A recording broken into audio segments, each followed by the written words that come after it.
Começando mais um Give Talks, do meu lado mais uma vez o Laerte Leles. E aí pessoal, tudo bem? Mais um podcast. Hoje vamos falar um lado um pouco mais acadêmico. Exato, aquelas conversas um pouquinho mais contextualizadas que a gente tem, que eu gosto muito e que acaba ensinando muito, né, pra quem tá em casa também, assim como as outras, mas num sentido também um pouquinho diferente, né? Podemos apresentar nossa convidada? Vamos lá. Como eu disse, convidada, hoje temos uma mulher aqui, ela que é pesquisadora e professora pelo Instituto Federal de Ciência e Tecnologia de São Paulo, no campus aqui em São João. É professora de mestrado também pelo Instituto, mas numa outra cidade, em Sertãozinho. Ela também é fundadora da Acontece, é fundadora da Laletec. A gente vai falar um pouquinho sobre essas organizações, sobre o que elas fazem. Bom, é uma pessoa que se dedica, como a gente falou, a ensinar e a ensinar a ensinar. Parece confuso, mas a gente vai explicar um pouquinho aqui. Ela tem doutorado, mestrado em linguística. Além disso, tem um pós-doutorado feito em Ohio em linguística também. A gente vai conversar um pouquinho sobre isso. Professora, muito obrigado pela presença. Eu sei que tem mais coisas para falar também. A gente vai conversando ao longo da conversa. Muito obrigado pela presença e pelo tempo. Eu agradeço muito o convite e a oportunidade de estar aqui essa noite para bater papo com vocês. Muito feliz. A gente que agradece demais. Antes da gente começar de fato a nossa entrevista, vamos falar as coisinhas que a gente precisa falar. O Give Talks é uma realização da produtora Jaguari, da Hello Mark e da Octa Soluções. Então siga as nossas redes sociais, são os próprios nomes das empresas. O nosso estúdio e a nossa produção estão disponíveis caso você tenha interesse em realizar o seu próprio podcast. E além disso, a gente está aberto a patrocinadores. Caso você queira correr junto com a gente, só entrar em contato também. Bom, professora Rosana Ferrareto, eu não sei nem se eu tinha chegado a falar o seu nome aqui. Se eu não falei, Rosana Ferrareto, vamos pontuar certinho.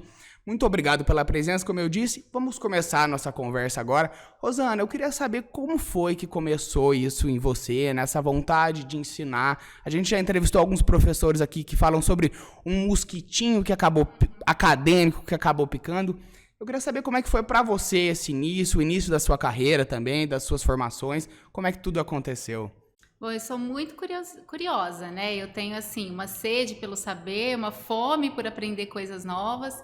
E eu venho de uma família de professores, né? Então, desde pequena, me inspirei muito na minha mãe. Minha mãe sempre trabalhou com educação infantil e trabalhava com banda rítmica, com as crianças da pré-escola, teatro de fantoches. Então, além da educação, a arte sempre foi muito presente na minha vida. E quando eu tive que fazer a escolha pela universidade, eu tinha tido muitos bons professores de língua portuguesa que me inspiraram muito. Sempre gostei muito de ler e de ensinar, e eu penso que o professor é isso, é um iluminador, um designer de caminhos possíveis, né? E isso me move muito, inspirar as pessoas e ver as pessoas se transformando pela educação.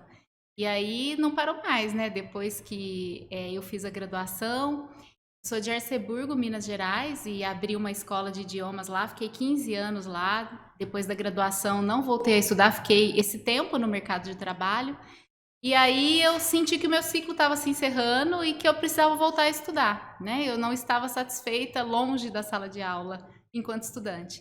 E aí voltei, fiz um mestrado e doutorado e tive a oportunidade de prestar o concurso aqui no Instituto Federal e estou aqui em São João desde 2010, trabalhando com aulas de português, inglês e metodologia de pesquisa aqui no Instituto Federal. Não teve nem chance disso não acontecer, pelo que eu tô entendendo. Assim, teve as influências familiares aí, mas foi uma coisa, então, bem direcionada. Você chegou em algum momento a pensar em alguma outra coisa, assim, ou a ideia sempre foi ensinar mesmo? Eu pensei em cursar psicologia, né? Porque eu sou movida a essa conexão com as pessoas. Né? Eu sempre gosto de me apresentar como uma pessoa que tem paixão e propósito na jornada colaborativa do conhecimento, conectando as pessoas da empatia e autonomia.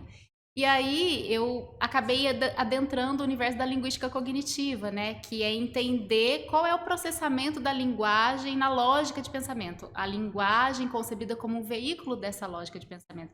Então, mexer com a mente humana, mas voltada para a área de linguagens, né? Eu que também, quando era jovem, estudante ali do ensino médio, também me seduzia a psicologia, né? Tanto as letras quanto a psicologia. Optei pelas letras, acho que sou muito mais feliz do que eu teria sido se eu fosse psicóloga, mas esses caminhos da mente humana me encantam, e aí eu consegui depois, nas minhas especializações, né, da pós-graduação, unir essas duas áreas, né, e adentrar aí o universo da linguística cognitiva.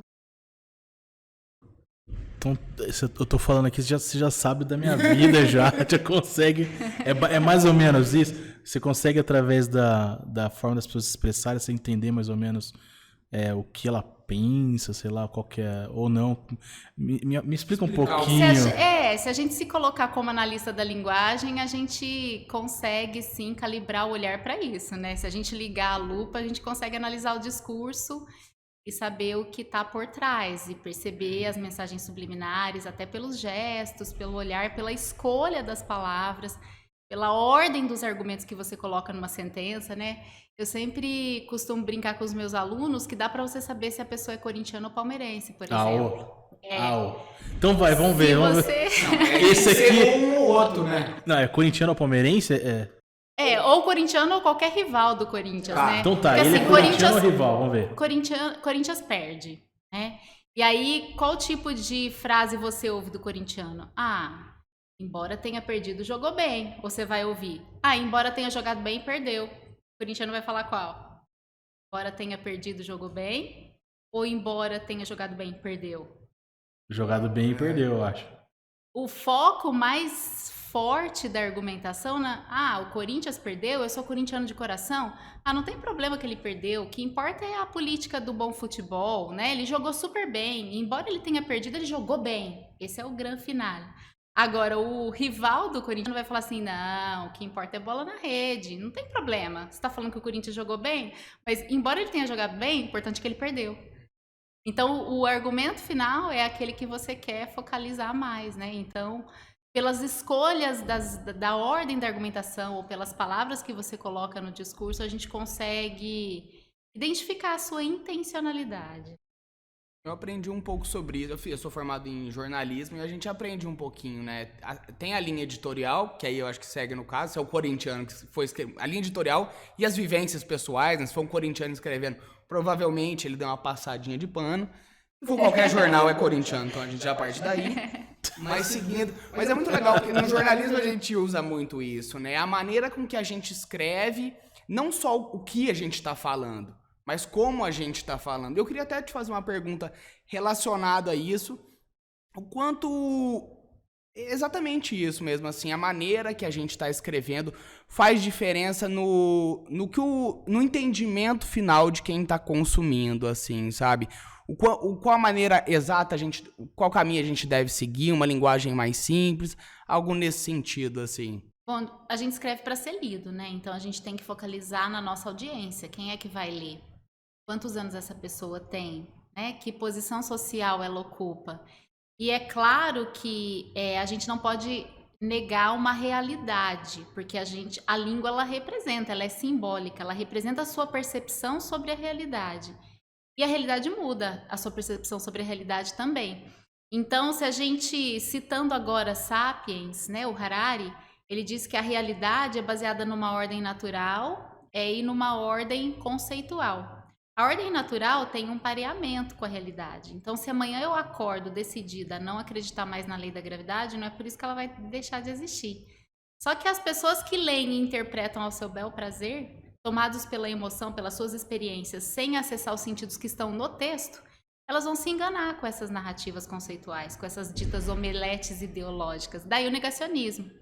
Agora, se eu disser assim para vocês, olha, eu vou ter que ir embora agora, porque vocês não sabem, eu marquei um horário com um ET lá na minha casa. Ele acabou de pousar num disco voador e ele vai falar inglês comigo, eu não posso perder. Vocês podem encerrar esse podcast agora, por favor? Vocês vão falar, essa professora tá maluca. Por quê?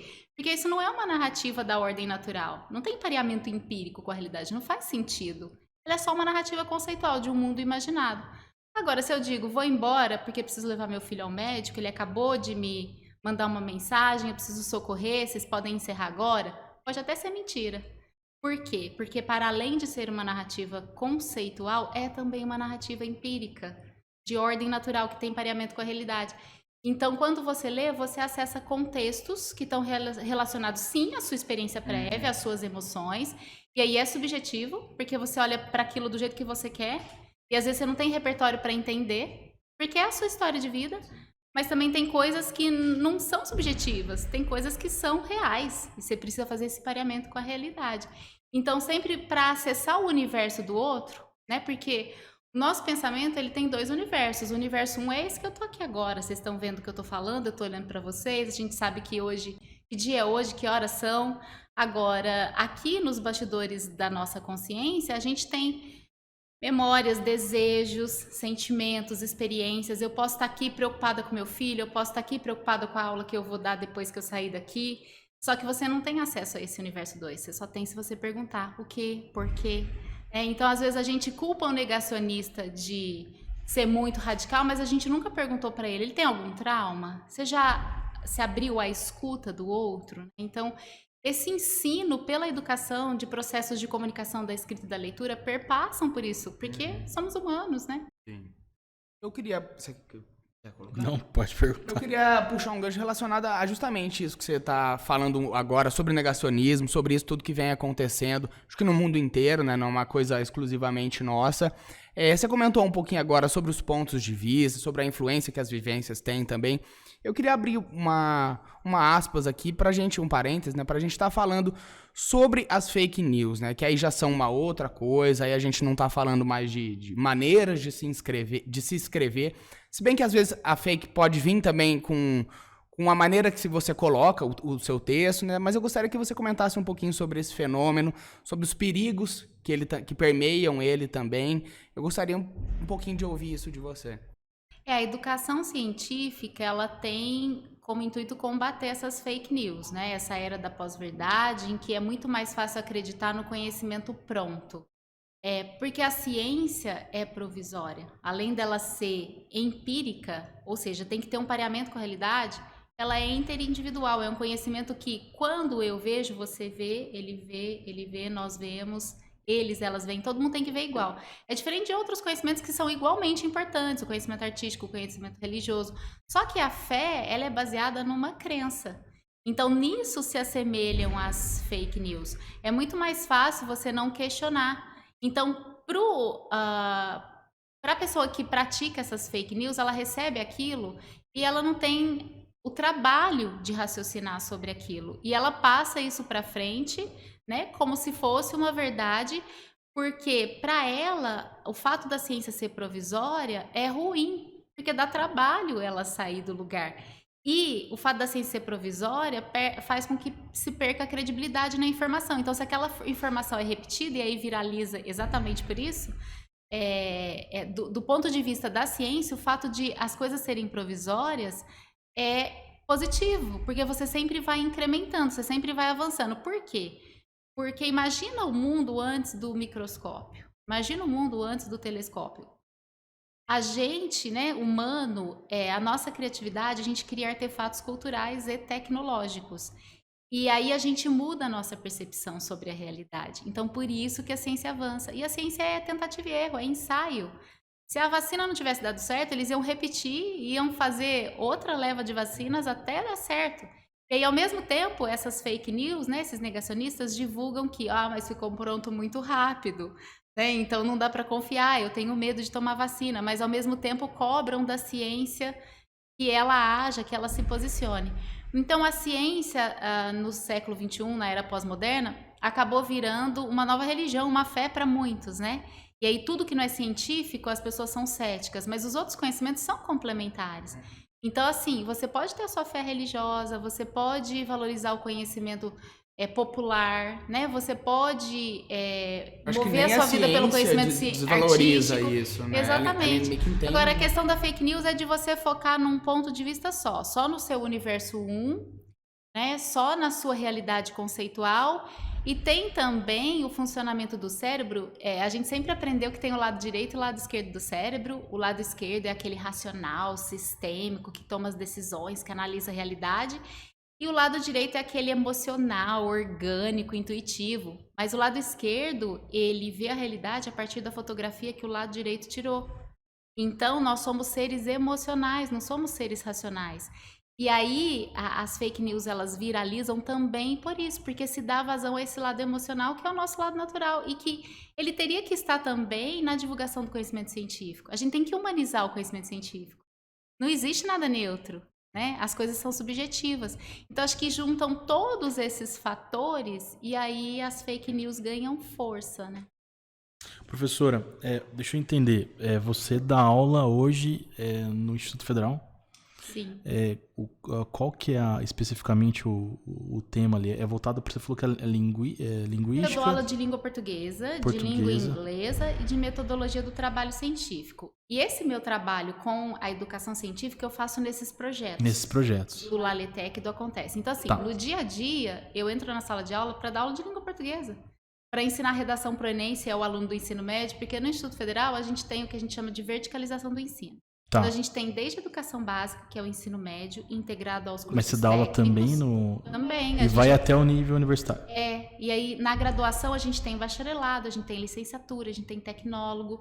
E aí a gente tem as especializações, que são aqueles MBAs de 1 ano e meio, e tem o mestrado. Então, eu dou aula para qualquer tipo de aluno. Então, se eu entro na sala do ensino médio, eu ensino redação para o Enem, por exemplo. Ensino gramática, ensino o uso da crase, dou aula de inglês, né? Ensino tempo verbal, e no mestrado, você dá aula focado na parte científica, você fala isso? Então, o mestrado, ele é um mestrado em educação profissional e tecnológica. Então, você prepara educadores para atuar nesse tipo de escola, que também prepara para o exercício das profissões. Igual o IFE, o Centro Paula Souza, o Sistema S.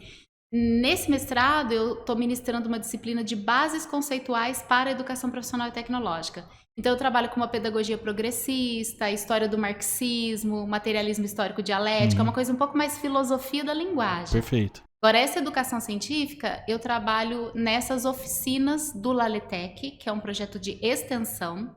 A gente tem como parte da carga horária, lá no Instituto Federal, aulas, que é dedicado ao ensino, extensão, que a gente precisa ir à comunidade, divulgar o que a gente está fazendo, produzindo de conhecimento.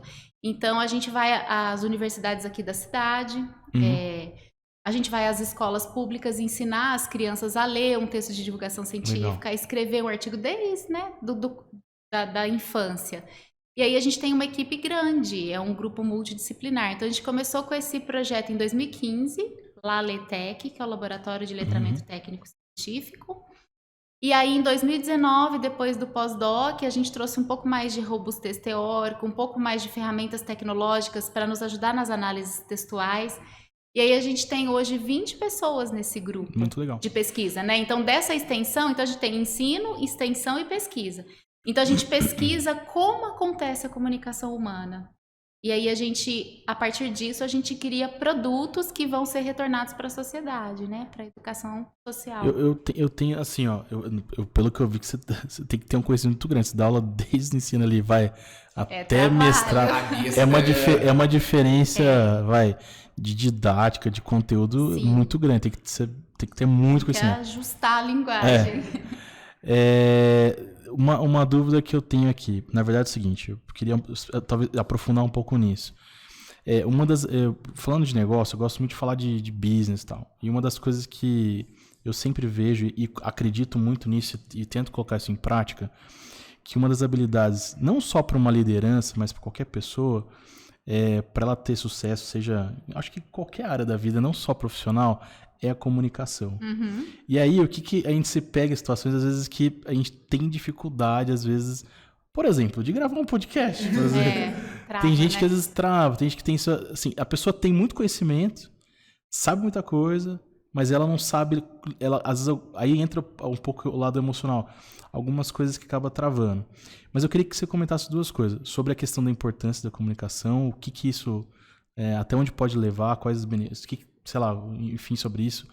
E falar um pouquinho dessa questão do que trava as pessoas e como travar. Não sei se faz parte, acho que faz parte da sua competência. Claro. Ok. E só abrindo parênteses, teve uma vez que um aluno meu foi apresentar um seminário na minha aula de português, do curso superior, ele passou tão mal que a gente teve que chamar o SAMU. Nossa. Subiu a pressão dele, ele ficou tão preocupado, porque assim, quando a gente está falando em público, a gente está sendo avaliado o tempo todo, né? Agora, a importância da comunicação para pegar o seu primeiro fio condutor aí, somos seres sociais. precisamos interagir. E isso foi impulsionado pelas tecnologias. E agora, na pandemia, mais ainda. Se a gente não se comunicar, a gente não sai do lugar. Então, a gente precisa de comunicação para tudo. Desde crianças, a gente primeiro se comunica por gestos, a gente aponta, né? Depois a gente faz sons. Então, a vida toda a gente depende da comunicação porque somos seres sociais. E como fez falta esses 2 anos de ensino remoto, essa comunicação interpessoal face a face, do olhar, do calor humano, né? Porque você ficou ali só num plano, e a comunicação é multimodal. Então, a gente ficou ali só naquela modalidade mediada pela tela, né?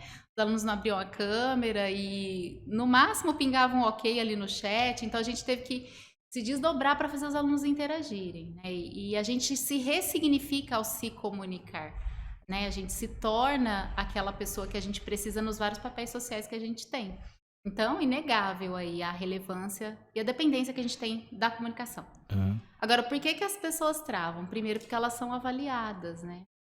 E elas acham, tem muito assim o instinto da linha reta em ascensão. Tem um livro que eu gosto muito que chama Factfulness.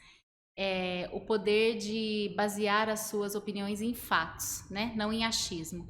Ele é um médico da saúde pública que escreveu sobre esses 10 instintos que a gente tem. Um dos instintos que a gente tem um instinto de generalização, como se a gente olhasse para as coisas de um drone, né? Você vê tudo pequenininho, aí você vai aproximando, você não vê que é tudo igualzinho. Detalhes. Então, a gente tem o instinto de que as coisas acontecem numa linha reta em ascensão. E principalmente quando a gente está se comunicando, a gente tem muito desejo de acertar de primeira. E a gente não acerta de primeira. De novo, é ensaio e erro. Aquela síndrome da folha em branco, de que escrever é um trauma. Daí a importância da educação para a comunicação. E quando você é adulto, você já carrega esses traumas. Olha o universo 2 de novo. Então, você tem que se abrir à escuta, ter essa empatia com o aluno e dizer assim, olha, por que você tem dificuldade de falar em público? Você tem medo de ser avaliado? Você tem algum estigma com a sua voz, com a sua aparência? Ou você tem dificuldade em organizar com clareza o seu raciocínio? Então, a gente faz esse diagnóstico dos alunos. Eu já dei aula no curso de processos gerenciais aqui no IFE. Quando eu estava lá em Arceburgo, que eu tinha essa escola de inglês, eu trabalhei em algumas empresas com Business English. E a gente encontra todo tipo de trava. Então, se você se abre à escuta do aluno e consegue mapear, diagnosticar, você ataca qual é a causa do problema. E, claro, com muito tempo, porque é um outro instinto que a gente tem, de que as coisas, além de acontecerem numa linha reta em ascensão, é aquela metáfora do iluminismo, né? Eureka, vai acontecer do dia para a noite. Sem você sofrer as demoras do tempo, sem você conectar ideias, sem você se integrar com as pessoas. Então, é um trabalho de colaboratividade, de paciência, dizer, olha, você não vai acertar de primeira, eu tô aqui para te ajudar, lê isso, faz isso, rascunha isso. Porque a comunicação ela é vista só quando você está em ação no palco, né? Ou quando as pessoas vão editar aquilo que você comunicou. E aí fica aquela redação cheia de manchas vermelhas ou as pessoas ficam te corrigindo.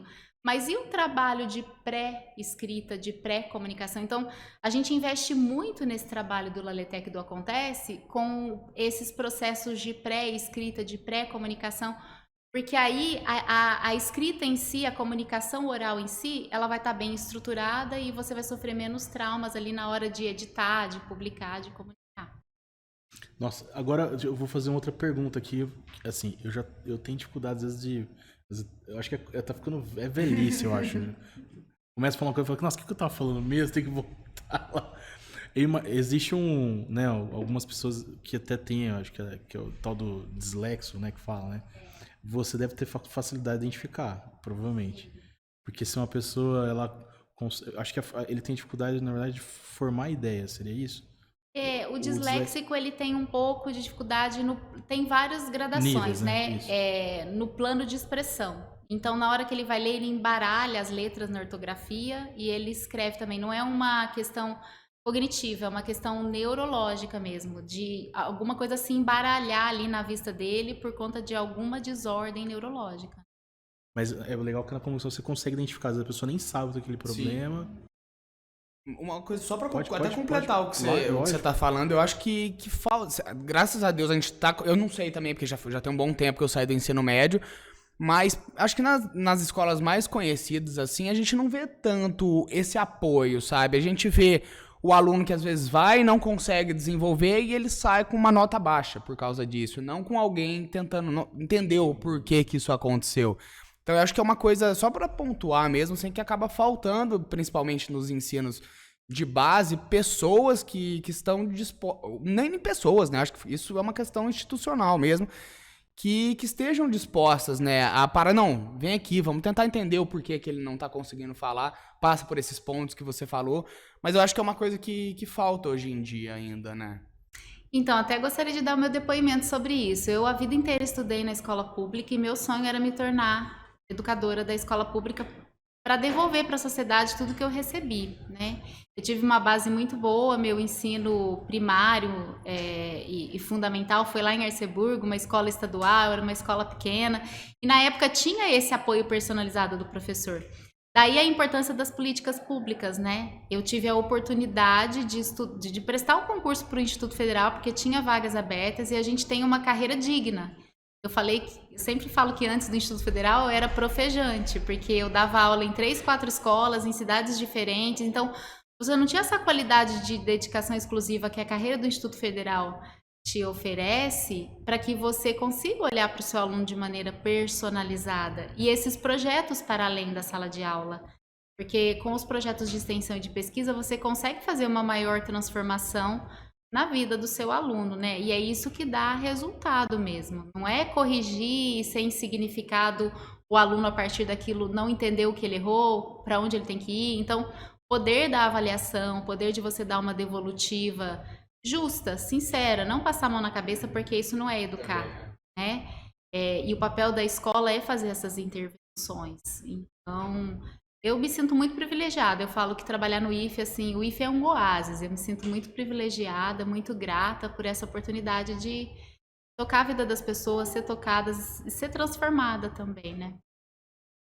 Posso falar? Claro. Eu queria falar justamente sobre o IFE, sobre o Instituto Federal. A gente estava conversando um pouquinho antes de começar a conversa, agora com esse depoimento de como ele realmente foi diferencial, eu acho que aí no início da sua carreira, né? Eu queria comentar aquilo que a gente tinha comentado antes, o quanto as pessoas precisam conhecer o IFE, né? A gente tem na nossa região o campus de São João, a gente tem um campus de Poços, né? De mestrado, que você tinha falado antes de começar o programa. Porém, muitas pessoas de São João acabam não conhecendo ou não indo atrás por alguma razão. Mas eu queria que você falasse das possibilidades que ele traz para as carreiras de pessoas que estão lá. Falar um pouquinho mais sobre ele, sobre esse trabalho incrível que vocês fazem. Então, o Instituto Federal é o antigo Cefet, né? A escola técnica da rede federal. Começou lá com o Colégio de Artífices em São Paulo, em 1909. E aí, depois, em 2008, ele adquiriu esse estatuto de Instituto Federal, ou seja, ele deixou de ser só uma escola de cursos técnicos. Ele passou a ter essa verticalização, né? O ensino médio, a graduação e o mestrado. E o interessante na graduação, em termos de oportunidade, é que você tem aquelas graduações do tipo bacharelado, de 4, 5 anos, ou noturno, ou período integral. E o ingresso é pelo Enem, né? Porque é federal. Ou você tem aquelas graduações de 2, 3 anos noturno, tecnólogos, porque tem uma absorção maior pelo mercado. Então, o Instituto Federal, ele trabalha com a educação profissional e tecnológica. Ele prepara para a cultura geral. Então, se a pessoa tiver um perfil mais acadêmico, mais teórico, quiser dar continuidade nos estudos, fazer um mestrado, doutorado, ela consegue, porque tem os cursos de bacharelado. Agora, se ela quiser ir para o mercado mais rápido, tem os cursos técnicos e tecnólogos. Então, trabalha também preparando as pessoas, né, pro mundo do trabalho. Muito amplo, né? É bastante amplo, tem muitas possibilidades. A gente tem porcentagem de carga horária destinada a cada um desses setores aí, desses níveis de ensino. O ingresso para o ensino médio é por meio de vestibulinho, sempre em outubro, né? Sigam as redes sociais que vocês ficam sabendo quando que é o ingresso, e os cursos superiores é pelo Enem. Agora, os cursos de pós-graduação é pelo edital, análise de currículo, né? Então, a pessoa que publica ou que tem experiência profissional, ela consegue comprovar pelo currículo e entrar no mestrado com essa vaga. E o mestrado em São Paulo, a gente não tem aqui em São João. O campus mais perto é Sertãozinho. Mas aqui do lado, em Poços, no IF Sul de Minas, tem esse mesmo mestrado, que é um mestrado em rede, né? Que tem no Brasil todo.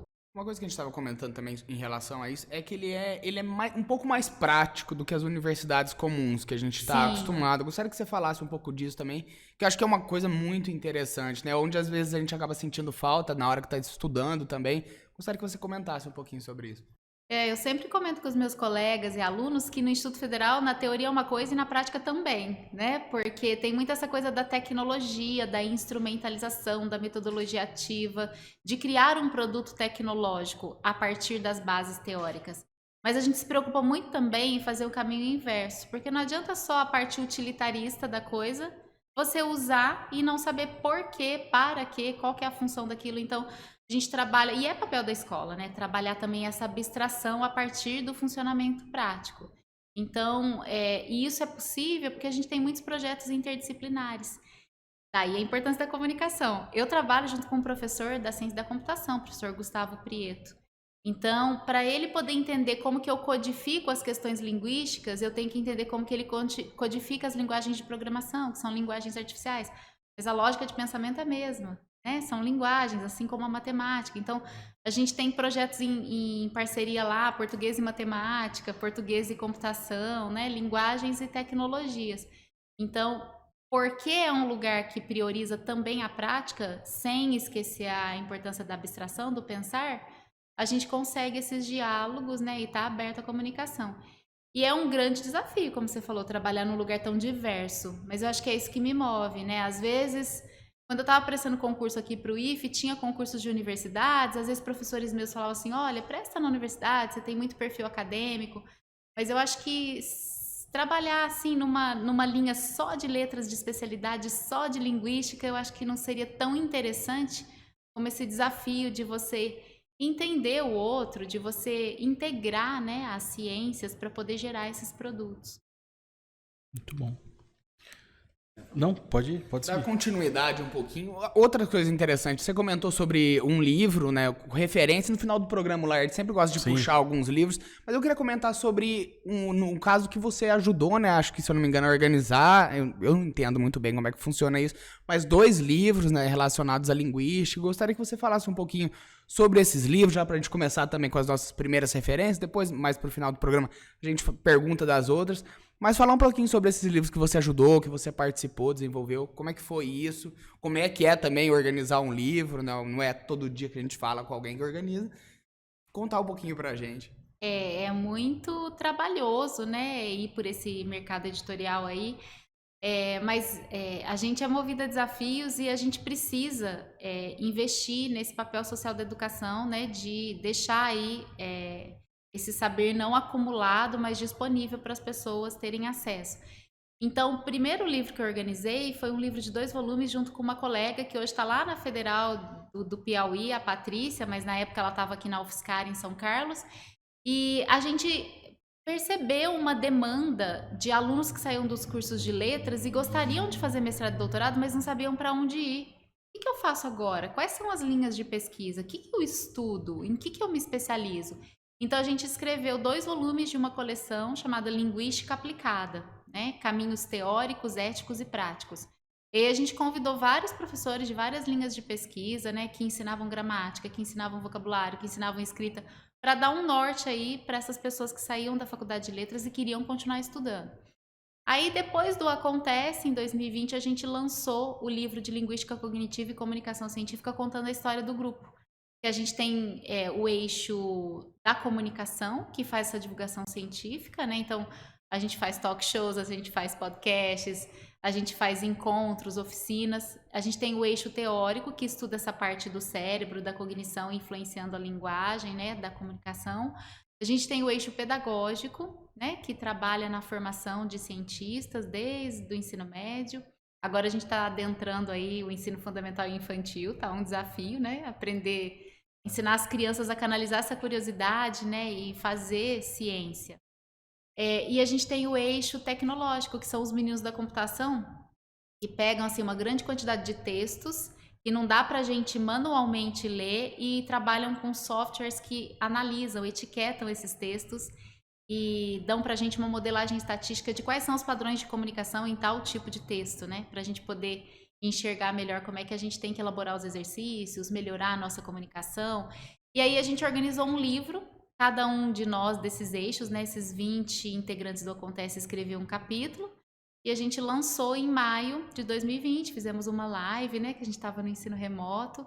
E aí, essa experiência, as pessoas começaram a perguntar: ah, mas se eu comprar esse livro do Acontece, se eu ler esse livro do Acontece, eu vou aprender a escrever meu TCC? Porque é o bicho de 7 cabeças, né? Ai, meu Deus, para eu sair da faculdade eu tenho que defender um TCC, né? Mas, gente, vê o lado bom da coisa, olha para a metade cheia do copo, né? Você vai escrever um TCC para cumprir protocolo e ser aprovado, mas você também vai construir uma coisa que é sua e vai contribuir para É sua uma área. oportunidade, né, que a faculdade está te dando de fazer uma pesquisa um tanto mais qualificada, né, em relação a... Isso, olhar por um outro prisma, né? Só que aí esse livro não é bem para esse público-alvo. Esse livro é para outros pesquisadores que queiram também desenvolver esses projetos nas suas universidades. Então é um livro de comunicação científica. É de cientista para cientista. Então tem toda uma linguagem técnica que não é acessível para esse público que está começando. E aí, como a gente recebeu muitos pedidos, a gente está organizando agora uma coleção de pocketbooks, aqueles livrinhos de bolso, que é Educação Científica e Metamorfose. Então a gente pegou essa metáfora desde a lagarta, passando pela crisálida, pela borboleta, e aí acontece na educação infantil, ensino fundamental, médio, graduação e pós-graduação. Aí cada livrinho vai ter 3 capítulos. A gente convidou também os nossos parceiros da cidade, da Unifeob, da Unify, da Unesp, de alguns outros coletivos que colaboram com a gente, da região. E aí a gente está escrevendo, vamos entregar a primeira versão agora, dia 21 de março. E aí em agosto tem coleção nova aí, fresquinha. Tá de olho aí. Que aí é para os alunos, para os pais, para os professores. Eu vou trazer de presente para vocês. Favor, E aí os professores, os pais vão poder... A gente fez um diálogo bem assim, na segunda pessoa mesmo, porque o discurso científico você tem que falar de maneira impessoal, na terceira pessoa. Não porque você é neutro, por conta dessa coisa da ciência ser interindividual, né? Ter que focar numa realidade mais empírica, todo mundo tem que ver a mesma coisa. Então é um discurso mais coletivo, você se isenta da primeira voz. Agora esse livro a gente está escrevendo bem num tom de divulgação científica de educação, bem intimista, sabe? A gente chamando o leitor, você leitor que tem essa dúvida, a gente tenta simular, se colocar no lugar do leitor, conversar, chamar o leitor pro texto, né? Então tá bem prazeroso de escrever, tá? Uma liberdade, uma criatividade assim mais gostosa de escrever do que aquela escrita que a gente fez no outro livro, que era necessário, né? Pelo tipo de literatura mais técnica, mais séria, mais científica. Esse, então, a pessoa aprende a fazer o TCC. É um texto Então, se você... é um texto instrucional. Todos os capítulos, né? Porque são 5 livros com 3 capítulos cada. Então, são 15 textos. Como ler para pesquisar, como alfabetizar, né? Como participar de um evento científico, como escrever um artigo, como fazer o TCC, um passo a passo. Então, a gente apresenta o conceito e depois a gente dá sugestões de ferramentas, faz relatos de experiências, né? Então, aguardem que vem coisa boa por aí. Você que tá aí se matando pra fazer o TCC, pronto, já tem a solução. Chegou. Mas eu acho que, sabe que, na minha opinião, eu acho que pega, lógico, tem a curadoria e tal, mas a estruturação, né, ali de todas aquelas normas, ABNT, Sim, tudo aquilo. Eu adoro dar aula de norma Então, da ABNT. isso daí eu acho que o que pega na hora de se fazer, eu acho que é muito isso. É muita regra. E aí eu falei, nossa, e agora? Pra onde? Na minha opinião, você começa. É lógico. Existem as restrições, né? Você fica ali e tal, tem que seguir essas regras e tal. Porque não pode fugir do padrão, senão não fica uniforme Não, a comunicação, você não reconhece, né? Vira uma bagunça. Mas, nossa, eu acho muito legal essa questão do... E eu imagino que chega na hora que você tá dando ali pro pessoal do nível universitário, os técnicos têm que apresentar também lá no Instituto, o TCC? Tem, até no ensino médio. Meu filho fez... No ensino médio também? Meu filho fez o ensino médio e terminou o ano passado, integrado em eletrônica, e ele fez um TFC, chama, Trabalho Final de Curso. Então ele desenvolveu um barquinho... Mas segue a mesma metodologia? Não. Segue a mesma metodologia. Só que ele teve que fazer um TCC mais curto, um mini artigo assim de 8 páginas. Mas ele, durante o ano, ele construiu um barquinho, a parte elétrica, a parte mecânica do barquinho, fez os testes, depois ele teve que relatar. Tudo aquilo. Caramba. Escreveu, defendeu, apresentou. Agora, mudando um pouquinho de assunto, até que uma curiosidade que eu tenho aqui. Assim, eu gosto muito de ler e tal. E meu avô, teve uma época que ele me deu, assim, lógico, a gente acaba... Eu vi na prática isso e hoje a gente está vendo essa evolução.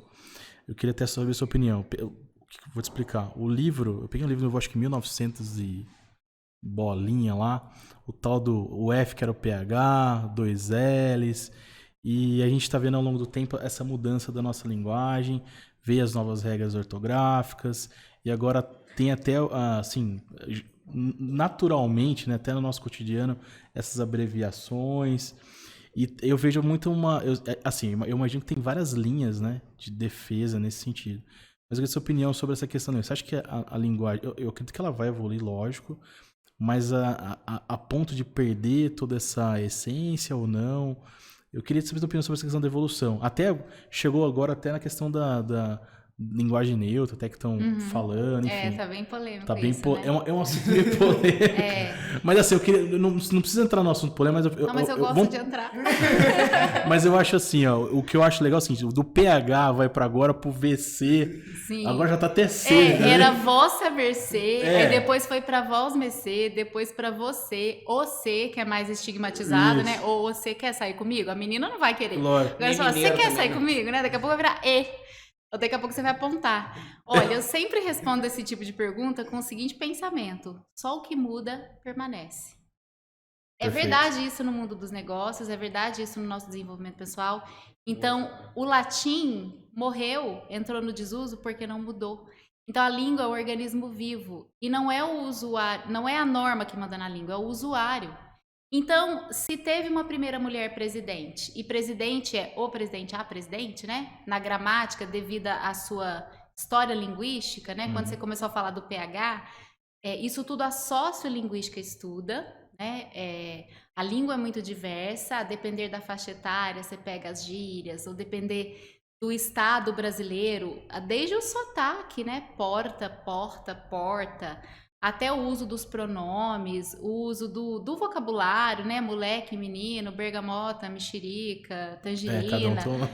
Então... Bolacha, biscoito. Essa diversidade existe porque a língua, a gente nomeia a nossa realidade a partir da nossa percepção. Por que é banheiro? É metonímia, é a parte pelo todo, porque lá você toma banho. Só que você não toma só banho, você faz várias coisas lá. Agora, por que por francês ele nomeou como toilette, que significa vaso sanitário? Porque ele não toma banho. Então, o ponto de vista dele, a percepção, é no vaso sanitário. Como é que chama aquele inseto pequenininho, vermelhinho, de bolinhas pretas? Joaninha. Em inglês, ladybug. Em espanhol, mariquita de San Antônio. Em francês, cochinelle, que tem um sufixo feminino. Agora, por que esse inseto ele é feminino nessas 4 línguas, por exemplo? Não existe o joaninha macho da espécie?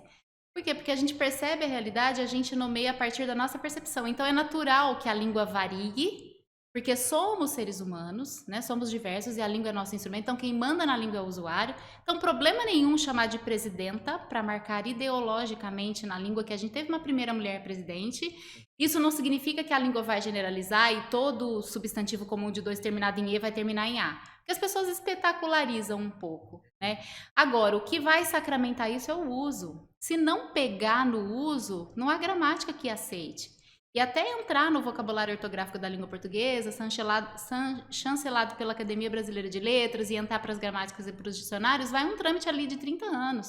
Então, assim, se você quer, em situações informais, no seu blog, usar esse pronome neutro, você é dono da língua, você é usuário, você expressa como você quiser. Agora, aquilo virar norma padrão é outra história. Sim. Então, se você for prestar um concurso, né, o Evanildo Bechara fala que você tem que ser poliglota no seu próprio idioma. É isso que a gente ensina na escola. A gente não ensina a falar errado ou certo, a gente ensina a falar coerente com a situação de comunicação. Então, a língua muda porque ela varia. Ela varia porque é o usuário que coloca a sua percepção para nomear a realidade. E só porque ela varia, ela muda. É natural que ela mude. Porque dentre essas variações, tem coisa que pega e tem coisa que não pega, né? Então, na época de Camões, era bicicleta, era problema. Até o Museu da Língua fez uma exposição, o certo do errado, o errado do certo. Então, se a gente for fazer um estudo aí, linguística histórica, né? A gente vai... Monteiro Lobato ali, nós arrumamos até uns problemas, né? Opa! e sabe que eu dou esse exemplo da Joaninha, do banheiro, do chuveiro, né? Chuveiro é metáfora de chuva. Tem o embora, né? Aquela frase do corintiano, embora tenha... aproveitar, não sei se você já viu Vida de Inseto. Só pra hora que você falou, me veio na Vida de Inseto, tem uma joaninha que é macho. Ladybug. E fica indignada, porque todo mundo fala, como você é fofo, porque ela, como você é fofo. porque ela é vermelhinha, ela é delicada. Então você tem aquela percepção de que é feminino. Então você nomeia de maneira feminina a realidade. E aí tem a história do embora, e hoje a gente tem ferramentas linguísticas tecnológicas para fazer esse estudo. Tem um site que chama corpusdoportuguês.org, que tem uma compilação de textos desde o século XVIII. As cantigas de Santa Maria nas igrejas estão lá todas digitalizadas. Então você digita lá o embora e põe o filtro. E você vê que do século XVIII para o século XIX, o embora começou a ser escrito emendado. Então quando você fala embora tenha jogado bem, perdeu, é um conectivo de contrariedade, né? Porque se jogou bem é natural que ganhe. Ah, embora eu esteja cansada, eu fui trabalhar mesmo assim. Então é como se fosse um mas esse embora ele não significou sempre essa oposição. Ele vem de em boa hora, que é uma interjeição para desejar em boa hora você faça uma viagem bacana, em boa hora você passe no concurso. É como se fosse o vai com Deus, né? Igual o goodbye do inglês vem de God be with you. Deus esteja com você, vai com Deus. E virou bye depois. Então a origem histórica é essa. E foi mudando porque a língua é econômica. A gente começa a abreviar as coisas. E essas abreviações, elas variam e causam as mudanças. E o em boa hora, por isso que você fala até hoje para a mulher que está grávida, que você tem uma boa hora. Porque essa interjeição de bom agouro. O que aconteceu? Por que ele pegou essa contaminação, essa significação de contrariedade e gramaticalizou na língua, né, com essa ideia do do embora? Porque quando os homens, os maridos saíam para as grandes navegações, as esposas desejavam, em boa hora você faça uma boa viagem e volte seguro. Só que devido à falta de bússola, tinha naufrágio, tinha epidemia no navio, o desejo de boa viagem era contrariado. Então essa palavra embora, né, além de ser em boa hora e vou-me embora porque vou com Deus, começou a ter essa conotação negativa de contrariedade. E isso acontece com várias palavras, né? Você não ouve uma pessoa falando estou comemorando 1 ano de morte da minha mãe.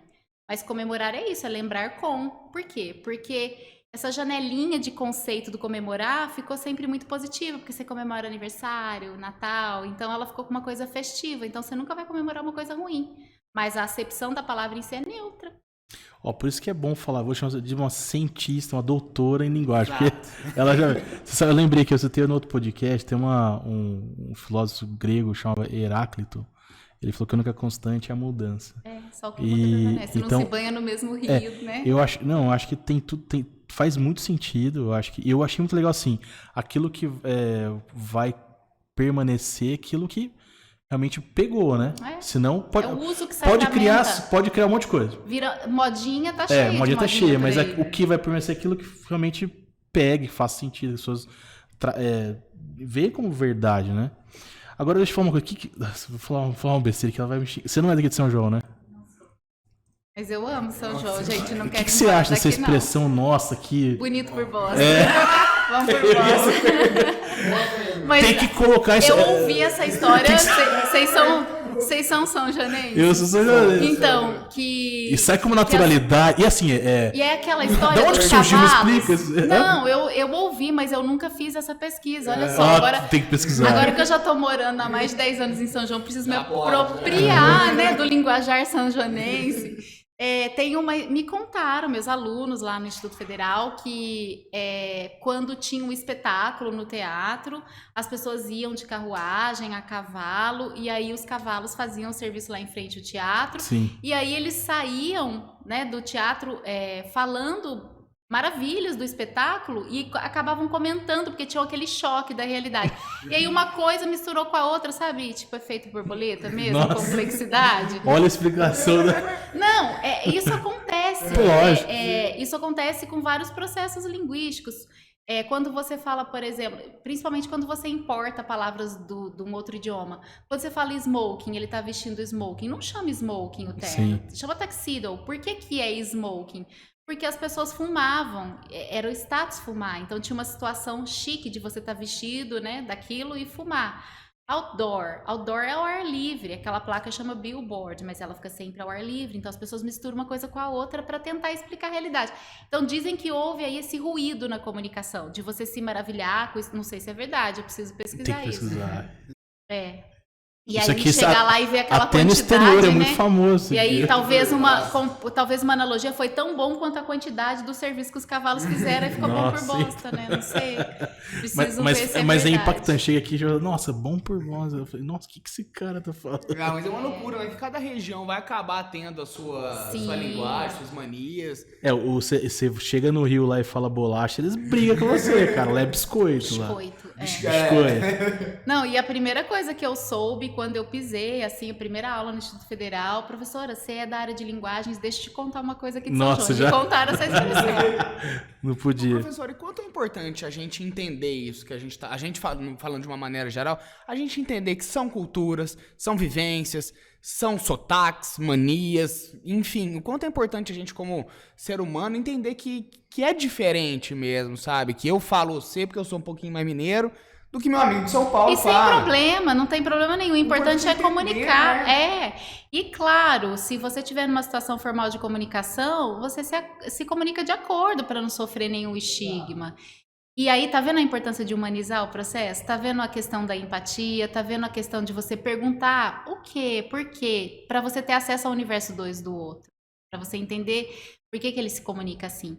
Eu me lembro uma vez que eu tive uma secretária na escola de inglês que ela não conseguia se desvencilhar desses hábitos, né? Então, e ela tinha que ali no balcão de atendimento falar uma norma padrão. E aí a gente fazia muitos exercícios, ela percebia que e tinha vontade de aprender essa outra variação da língua, mas quando ela estava ali envolvida no atendimento na emoção, escapava uma palavra, né, na norma coloquial e não na norma culta, e ela era estigmatizada. Então, é um trabalho mesmo processual e que é difícil, né, de você perder esse hábito. É como quando você ensina língua estrangeira, os alunos querem falar um inglês sem sotaque. Sotaque é a sua identidade. Você pode ter um inglês maravilhoso, gramática, repertório, mas vão perceber que você não é nativo porque você tem o sotaque, que é a sua identidade. Que delícia que é assim. Viva a diversidade. Eu queria perguntar sobre inglês. Eu vi que ela já. Quantas línguas? Falou francês, ou sei o que lá. Quanto você sabe inglês, português?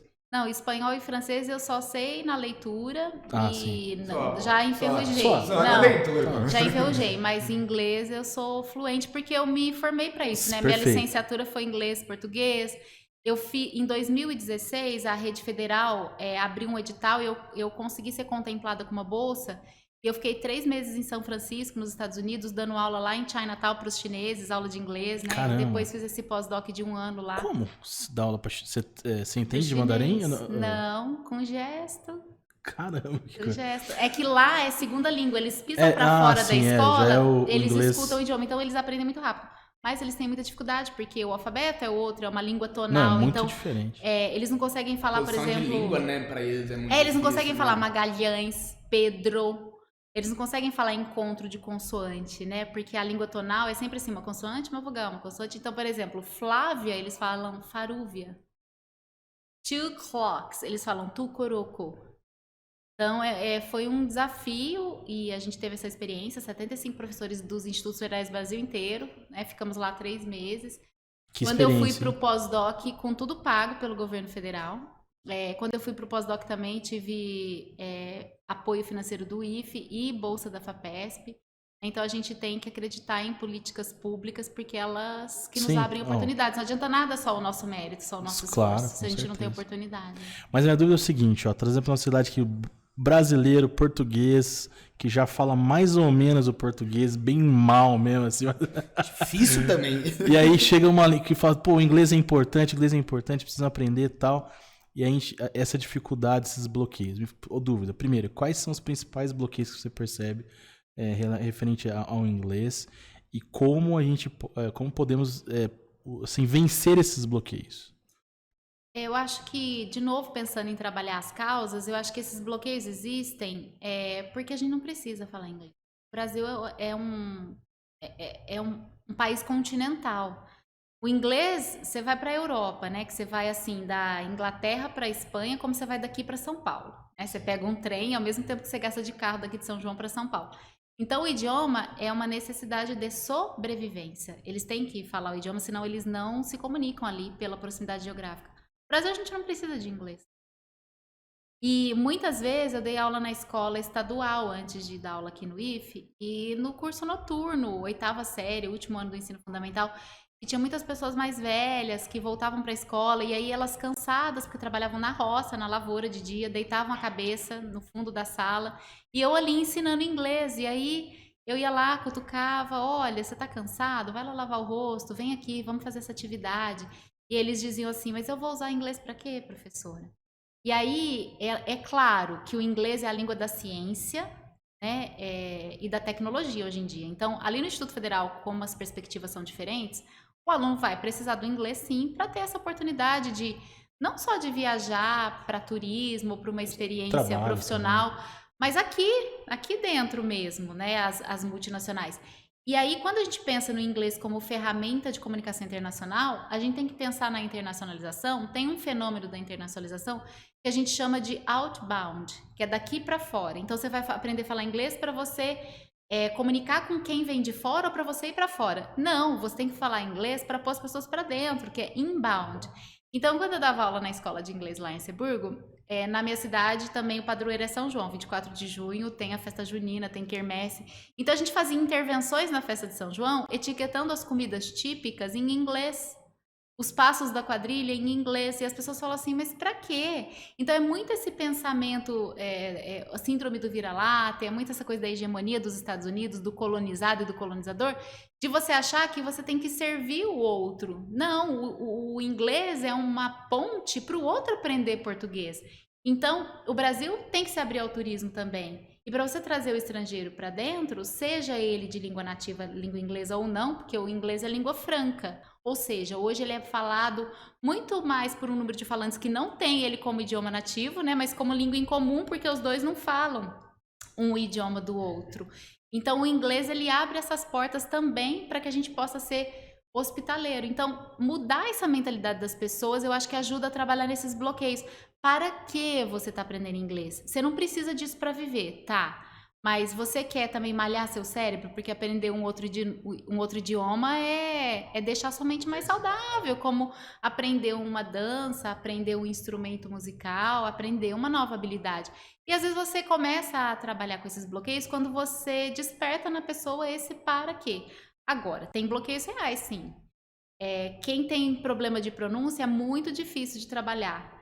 Essa consciência fonológica vem da infância, né? Porque até os 8 anos a gente tem a parte auditiva esponjosa aberta. Então, se você tem acesso a diferentes sons, não só de outros idiomas, mas de instrumentos musicais, você desenvolve essa consciência fonológica e você tem mais facilidade para destravar a língua. Então, hoje a gente tem alunos maravilhosos na pronúncia. Por quê? Porque estão expostos a games em inglês o tempo todo. Então, só, nem que for para aprender inglês, para você ouvir música, entender o que você está cantando, jogar, conversar com as pessoas na internet. E agora, a gente tem uma geração que não teve essa exposição a sons da língua, então eles vão desenvolver um problema de pronúncia, então você tem que trabalhar de uma maneira muito controlada e é frustrante, porque demora, né? E assim com todas as habilidades. Então o primeiro ponto seria o propósito. O propósito. Isso é o que vai desbloquear. E depois mapear a dificuldade e tentar atacar a dificuldade. Legal. Tirando a imersão, que eu acho que é o melhor caminho para aprender inglês, porque... Olha, eu acho que acaba caindo no que você falou no começo, da sobrevivência. Mas porque a imersão, você tá lá, você vai ter... Mas posso te contar uma coisa? Eu fui para os Estados Unidos no pós-doc, levei meus 2 filhos. Na época, eles tinham 14 e 16. Eles já eram fluentes em inglês. Não sofreram. E claro que na escola ainda tiveram alguns bloqueios, porque eles tiveram que... Eles sabem assim, street English e inglês e a gente chegou a primeira vez no restaurante mexicano, então tinha assim, era tipo Subway, você ia montando, né, não o sanduíche, mas o prato, e tinha ali uma bandejinha de milho e uma bandejinha de tomate.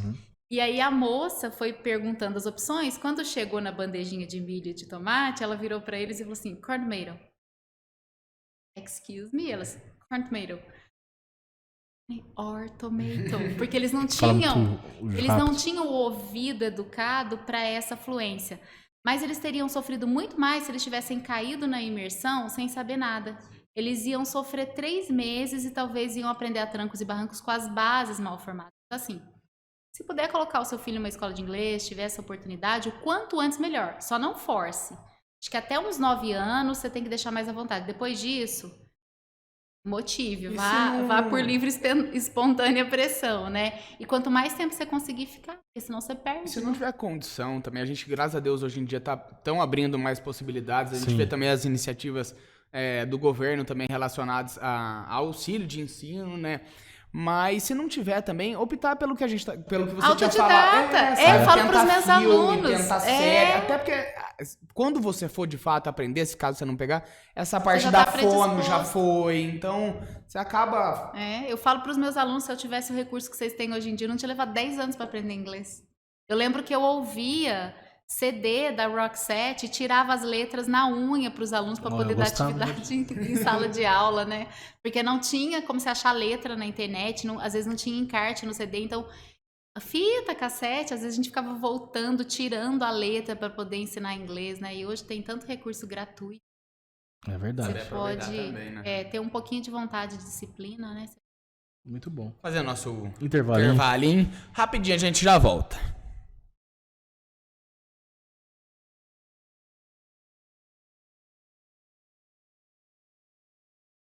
Voltamos do nosso intervalo. A convidada de hoje é a Rosana Ferrareto. Ela que é pesquisadora, professora, tem doutorado, tem mestrado, tem pós-doutorado, é coordenadora também de pós, que eu tinha esquecido de falar no começo, se eu não me engano. Enfim, a conversa hoje tá boa. A gente tá chegando agora na nossa parte final, professora. E eu queria falar uma coisa que permeou a nossa conversa inteira, mas eu deixei para falar mais nesse final, que eu queria dar uma especificada nisso, que é o projeto Acontece. Eu gostaria de que você falasse, você é fundador e líder, pelo que eu vi, né? Então eu gostaria que você comentasse como foi que ele surgiu, o que ele é especificamente. Eu vi que o próprio nome dele já dá uma caracterização bem legal pro trabalho que vocês fazem. Então falar um pouquinho sobre ele. O Acontece é um grupo de pesquisas e estudos em comunicação científica. E acontece significa acontecer mesmo, né? Acontecimento na comunicação, no texto e na tecnologia. Então, o nosso logo, ele tem o com, todo maiúsculo, que puxa para a comunicação, e o tech, né, ali do Acontece, a gente destaca o tech da tecnologia. E ele tem como integrantes professores, servidores lá técnico-administrativos do Instituto Federal, alunos, ex-alunos, né, que a gente chama de alunos egressos, e ele se organiza nesses eixos aí de trabalho. Tem pessoal que faz as ferramentas tecnológicas para divulgar ciências, o pessoal que estuda teoria, o pessoal que vai nas escolas fazer a parte da pedagogia. E ele foi fundado em 2019, junto com um professor de informática e uma bibliotecária, porque a bibliotecária, enquanto cientista da informação, ela vai ali na ponta inicial do processo, ela nos ajuda a buscar, onde buscar e como buscar as informações, selecionar, avaliar e usar essas informações. Depois passa por esse professor de informática, porque aí com o uso das ferramentas tecnológicas, ele nos ajuda a processar, né, a leitura e a escrita, a organização dos dados, e depois culmina no trabalho da linguista, que é a ponta final, né, que vai registrar todo esse processo no texto que é produto. E ele nasceu do LaLeTec, que é o Laboratório de Letramento Técnico Científico, que começou em 2015, mas ele não era um grupo de estudos e de pesquisa. Ele era mais funcional, ele era um laboratório que a gente atendia alunos que tinham dificuldades na escrita científica. Então, a gente ajudava a escrever o TCC, né? Ajudava no sentido de orientar por onde eu começo, o que eu leio, qual que é o formato que eu escrevo, como que eu aprendo as normas da BNT, que tipo de linguagem técnica, né? Correção da língua portuguesa. E a gente começou com o público interno do Instituto Federal, que era uma demanda da graduação, que foi o nicho que eu encontrei para, como linguista, cientista da linguagem, fazer pesquisa no Instituto Federal. Comecei com esse projeto com o público interno, depois a gente conseguiu uma bolsa de extensão para alunos trabalharem com a gente, e aí a gente conseguiu ir para as universidades aqui da cidade e da região. E aí eu me especializei nisso, em 2019 resolvi fazer o pós-doc, especializado nisso, e aí voltei com mais insumo teórico, tecnológico, e aí a gente criou o Acontece. Então, hoje o Acontece é esse guarda-chuva maior, e o LaLeTec é o laboratório que integra esse grupo de pesquisas. Então, a gente faz eventos, publica livro, vai em congressos, se diverte pra caramba também, né? É uma rede aí de amigos, de pessoas que olham na mesma direção e que colaboram um com o outro, né? E com o seu entorno. Uma coisa que eu vi... Desculpa se eu até te cortei. Quando eu estava pesquisando sobre os dois órgãos especificamente, Uma coisa que estava lá na descrição é que vocês contam, obviamente, com a ciência tecnológica, com a ciência também da língua, mas duas coisas ali que eu vi também na descrição, que você já falou também bastante aqui na nossa entrevista, mas só para dar essa elencada final também, são as ciências sociais e os pontos humanos elencados pelas instituições. Eu queria que você comentasse mais uma vez também, só para a gente encerrar essa parte aqui, do quanto é importante a gente entender que são vidas, que a gente está se comunicando com pessoas diferentes, o quanto é importante a gente elencar tanto as ciências sociais quanto a humanização, junto com essa parte mais prática também, que tem a teoria também, mas da ciência linguística e tecnológica. Então, a gente somos educadores, né? Somos cientistas da educação, cientistas da linguagem, somos seres sociais, então a gente não poderia ignorar as ciências humanas e as ciências sociais. E existe, sim, uma tradição social e até acadêmica de valorizar as ciências duras, né? As ciências puras, as ciências exatas, as ciências da saúde, porque as ciências da saúde, elas trazem benefícios quase imediatos aí para os problemas, né? Tanto é que quando você digita no Google ciência, predominantemente vai aparecer o cara de jaleco branco no laboratório. Não aparecem instrumentos das ciências humanas, porque nas ciências humanas, qual que é a nossa matéria-prima? As ideias. Então, a gente não consegue trabalhar, chegar nesse nível se a gente não humanizar. E aí fica essa discussão, né? Ciências exatas, ciências biológicas, ciências da saúde, ciências humanas. A ciência é feita por pessoas, para pessoas. E 60% da ciência não é feita por cientistas no Brasil. Porque 60% da ciência produzida no Brasil é feita em 15 universidades públicas. Então, agora com a pandemia, a gente teve notícia da Fiocruz, do Butantan, mas antes você perguntava para as pessoas, ou digitava no Google, né? Porque o Google é um filtro da realidade, as pessoas começaram a buscar mais. Você digitava institutos de pesquisa, não apareciam esses lugares assim que fazem, são só institutos de pesquisa, apareciam universidades, apareciam institutos federais, apareciam escolas, né? Então, a ciência é feita na escola. E a escola é o lugar de formação humana, cidadã. Então, se a gente não tiver empatia, não olhar para o outro, ficar só olhando o nosso umbigo, o mundo lá fora já vai fazer tanto isso, né? E a gente precisa ressignificar essa situação. Então, quem sabe a gente formando pessoas mais humanas, a gente consegue também, apesar da competição, porque a gente sabe que é natural no mundo dos negócios, né? A gente ter pessoas mais humanas, que aceitam as diferenças. Isso que você falou de procurar a ciência no Google é muito real, porque não só o jaleco branco, né? A gente precisa ressignificar muita coisa, porque não é só o jaleco que é branco, né? Então, é sempre o mesmo padrão. Então, a gente precisa trazer isso um pouco mais para a nossa realidade. Sempre é o estereótipo de, às vezes, alguém muito de fora, sabe? Às vezes que nem parece fisicamente com a gente. Ou o cientista maluco, aqueles estereotipados. Então, tentar trazer isso um pouco mais para perto, né? De alguma forma, gerar alguma identificação também, né? Exato. Se você digitava cientista até um tempo atrás, só aparecia figura masculina. Hoje já aparece mulher. Hoje já aparece criança. Né? Então, a gente vai vendo essa transformação e a gente precisa ser semente, né? Para que as coisas possam florescer, dar fruto, transformar. Professora, uma pergunta que eu gosto de fazer, eu já tenho aqui indicação de um livro, que é Factfulness. Não se pronuncia certinho, né? Fala sobre o hábito libertador de só ter opiniões baseadas em fatos em promoção. Não. E não opiniões. Isso. Em fatos. É que em promoção, que tá em promoção o livro mesmo. Entendi, parou no fato. Eu tô olhando aqui na Americanas aqui. Então tá em promoção também na Americanas. Aí, fica a dica. E Americanas, por favor, Americanas. Vamos lá, né? Esse é uma dica. Além do livro que vai ser lançado em breve, acontece a coleção Pocket Books, Educação Científica. Como que faz para adquirir esse livro, professora, depois? A gente vai publicar pela editora Pontes, mas também fica disponível na Amazon. A gente fica com alguns exemplares aqui no Instituto Federal. A gente vai fazer a live de lançamento, sortear alguns exemplares. Quando sair, mandar uns pra gente. A gente mostra aqui. Já me comprometi, já falei. Perfeito. Que vou reservar. Só cobrando que eu quero. Tem mais algum? Vou mandar uma caneca do Acontece pra vocês também. Isso, maravilha. Professora, mas assim, além desses livros, tem mais algum falando sobre, quero me aprofundar mais sobre esse assunto, voltado tanto para a parte de linguística, quanto também a parte de TCC, nós já temos, que é o seu, mas sei lá, que livro que você indicaria hoje para quem está nos vendo? Para começar, eu indico um livro que chama Criatividade, uma visão cognitiva e cultural para o século XXI. Foi lançado agora em 2020, 2021, na pandemia, Recente, legal. Pelo Antônio Soares Abreu. E ele fala dessas descobertas que tornaram o mundo possível, explicando o que é cultura, explicando como funciona a criatividade, essa pegada mais cognitiva. Tudo que eu falei aqui também estão nos 3 livros do Harari, né? Sapiens, Homo Deus e 21 lições para o século XXI.